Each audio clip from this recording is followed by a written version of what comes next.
Billy, this will be Scotland's fourth qualifier match. What sort of match do you anticipate against the Netherlands?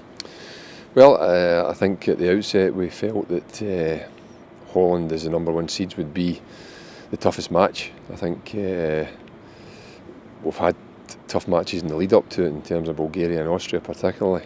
But I think going to Holland at any time for any Scottish team is a daunting task. But as I say, I think we've been pretty solid since the start of the campaign.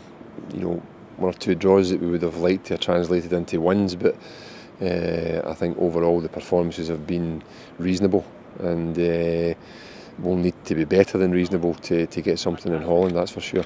Fairly settled squad now with the majority of players playing first team football for their respective clubs. How pleasing for you is that as a coach? Well, I think the nature of international football, particularly under 21s, is that there's young ones that have got talent that are not playing regularly. And so there's many things to consider. I think you also, as with any team, you want to have some sort of continuity.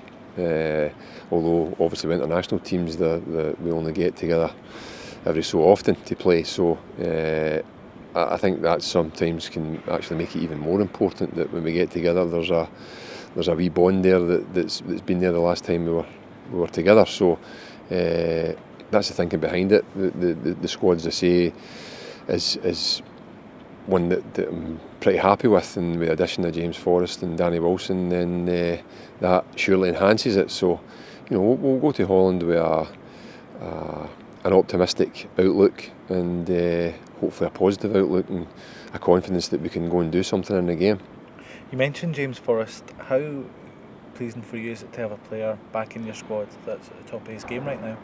Well, I mean, I think it's there's different ways of looking at that. I think we're delighted to get the best players that we have available, and James certainly comes into that category. But by the same token, when they play with the full national team, then there's a source of pride for everybody that's been involved with them. So we're delighted to see them, as with Danny and Grant Hanley as well, when they move up to full international level. Then that's utopia, and I'm grateful Craig's allowed us to have James for this vital game in Holland.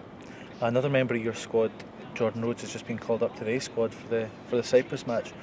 How beneficial is the move up to the A squad, not only for Jordan himself, but for the under-21 team in general? Well, it'll be interesting to see that. I mean, I think he's pretty confident just now in terms of the prolific goal scoring form that he's had in the last 6 games particularly. Is it 14 goals in 6 games? That's pretty special by MD standards. So I think probably you can say that he's got a reward for that in terms of his call up to the full national team. Again, we're delighted with that, and we'll be keeping a close eye to see if he can get some game time and make his full international debut, and going even further and maybe get a goal.